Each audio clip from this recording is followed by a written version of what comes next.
Hello there, Bic Benedict here. We're playing God of War 3 Remastered on Chaos difficulty, and this is my Pain Plus guide and walkthrough. We're currently on installment to the 13th. It is entitled Olympian Citadel. So, this video has the pretty, I don't know if it's notorious, if you would say it's notorious. It's notorious to me because this is the second time that I've managed to do it no damage. And what I'm talking about is that after the giant harpsichord puzzle, once we actually get into the Citadel, there is a lift that goes down, and there are Olympus Guardians, essentially the guys we were just fighting with onyx shields. So in future references to them, I'm just going to omit the word Guardians, and then I'm sorry, I'm just going to not say Olympus, and I'll just call them Guardians. Any enemy preceded by the word Olympus, you can kind of count on that I'm just going to do that. So it's for brevity's sake, and also it's just not necessary because these guys are Olympus sentries, and they were down in Hades for Christ's sake. So they're all over the place. They're all over the board. Jet dashing is permitted outside of combat. So if you do it in combat, it's not a move that damages anybody, you see, but it's a gray area, and I don't want to fall into any sort of gray areas like I did before. And I'm just going to say I'm not using the horizontal dash. Man, it's great. You get a horizontal evade, for Christ's sake. It's fabulous, but I'm not going to do it because it's going to give me an advantage that other people who don't know how to do that would not have. So anyway, we've got Legionnaires over here to ring out, and then we're for the first time going to be fighting an Enforcer, a Cyclops Enforcer. And the great thing about this part is that these guys are susceptible to ring out, but we're not. So it's a thing of absolute beauty. It brings to mind my countenance, to be perfectly honest. But I love how they go out and we don't. Oh, do you see how I'm throwing him down repeatedly with the chain? The game doesn't let you do that. You're not supposed to do that, but sometimes you can get away with doing it. Anyway, once you've killed those 3 Legionnaires, here's an Enforcer for you. They're pretty much, they hit like just hellacious, like instantly killing moves, but they're pansies when you think of the fact that they can get perma-stunned with plume whoring or spirit whoring, however you want to consider that. Although spirit whoring would take too long, the way we do the spirit. So after his death, though, there's going to be 2 Legionnaires that spawn into the fight, and they will be they will be followed by 2 more of these guys. So after you get this guy killed, you want to do a mad rush over to the Legionnaires and start to ring them out as quickly as possible. But even if you don't, it's not that big of a deal.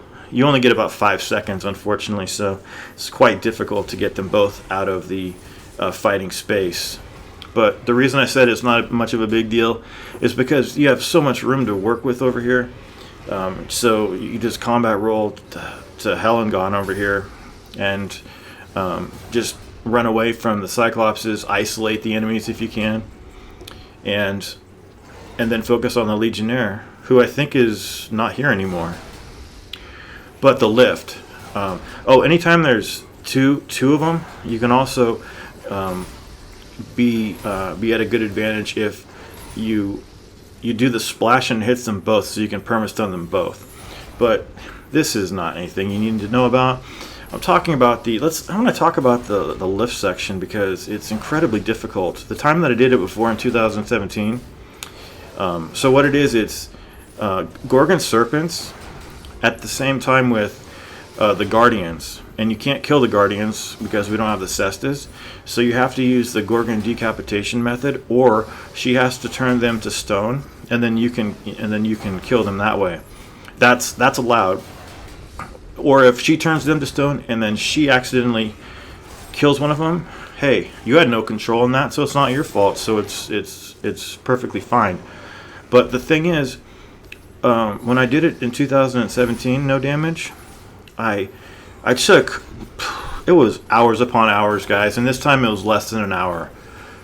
Chalk it up to better skill, but I really think it's just because once you do something the first time, you have the horse sense, the know-how to do it again. But I discovered something even better this time too. Do you know how when you stand at the edges of a fighting space, I mean not the edges, but like if it's a square area, you'd go around the perimeter, just stand on the perimeter, just stand on the very edge. And it works for the first set of the Guardians. So, excuse me, I'm going to show you a great spot that you can start out the fight with. However, when the second Guardians drop down, what's going to happen is they're not going to abide by that perpetual taunting nonsense that the first set was able to get put into via my standing on the edge of the environment. Okay? So once we get on in here, we're going to be facing a Siren. The best thing to do on this Siren that's coming up, and I have to say, I'm gonna lightly applaud, because these Sirens are perfectly fair. They're challenging still, they're balanced, and they're fun to fight. You cannot ask anything more than that. Okay? I'm not even going to mention the ones in Ascension. Well, I guess I just did, but the ones in this game put that one to shame. You know. But anyway, the first Siren, she comes with the blue cloaking attribute that she can do, where you need to use the lamp of Helios to stun her. Now, it's a little bit of a slippery slope with this. When she's in her blue silhouette, you can't do it would be frowned upon to use a solar flare on her and stun her like that. You just need to flash her one time, illuminate her, and then be done with it, and then you can't do anything else. As far as using things that you can't on Pain Plus. But if you want to walk back this way with her, even though the enemies in the distance will spawn after about 10 seconds, you'll be able to isolate her so that the other ones have a hard time catching up. See, they're coming at us right now. Well, you'll see them in a minute. But we went way down this hallway. See, way in the back, you've got Legionnaires, and then you've got another Siren. A thing like my countenance that's an absolute beauty. There we go. They throw projectiles too, so the Sirens, you need to be careful. Oh, I didn't even mention that last time either, did I, about the Legionnaires? Remember the last time we fought the Legionnaires in the city of Olympia? Right after after the trial, and we faced that centaur who I rang out. It was the one time the Legionnaire had the ability to do a projectile based on the ground that goes after you. Just that one set of enemies had that attribute, and I found it really peculiar that they just gave that enemy that move just for that particular sequence. It's really strange. But I don't think I'll ever stop talking about that centaur that got wrung out. Do you see that bastard's face when he fell? Anyway, we can't joke around too much because we have that part coming. To do this elevator fight, no damage, if you want a good challenge, go for it, but it's extremely frustrating. The checkpoint isn't too bad. There is a little bit of a setup to it, in the sense that a few moments have to happen before the lift descends, and then the music cues after the Guardians spawn, and then the Gorgon Serpent comes in. I mean, it's not... The checkpoint's not bad. It's not good either. It's more of like... it's more veering towards bad, though, than good. And that's not good in the sense that if you're trying to do this no damage, you're going to get frustrated with all the continual resets and having to do the nonsense of waiting for things to happen and the build up to it. It's got the Theseus battle music though, so it's really cool. So, boy, I thought that this was going to give me hell on earth again, but it didn't. So anyway, standing on the edges of the, well, we're in a circle, so there are no edges, but you know what I mean. Stay on the side as much as you can. But I found the best spot to stand is behind the lever that you crank to descend originally. So once you throw the lever after you get the checkpoint, you're going to descend. And then after you come to a stop, you want to go behind the lever and just stay as close to the wall as you can. Just hug the wall. And what's going to happen, you'll see, is that the 3 guardians that went into that room, they will be perpetually taunting away from you. And then once the Gorgon serpent appears, she'll be at your left. And you should be able, if you time it right. I didn't on this take, unfortunately. You can super plume her if you time it right, because there's a certain part of the music when she comes in, but you don't want to do it too early so that the others aggro, and you don't want to do it too late, because obviously bad things can happen in that respect too. Okay, so, and again, the wonderful thing about this game, and the game director, Stig Asmussen, such a good choice to not damage the player if they do the quick time event.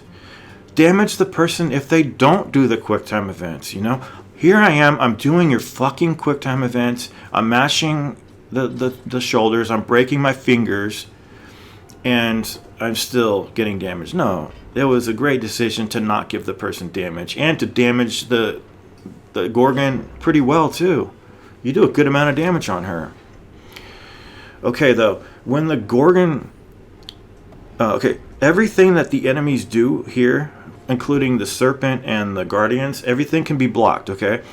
The only thing that's going to get you in trouble is when the Gorgon does her freeze glare, her stone glare, because then you have to move, and if you don't move and you want to hold your ground, she's going to turn you to stone, and you need to waggle the analog very, very fast. But there's a good chance that you will get out fast enough to block. So you also want to position yourself at medium distance from her so that she's not too far away. If she's too far away, she'll do the glare. But if she's at mid distance from you, she'll do the grab. You want her to do the grab. See, I did this too early. I fucked it all up.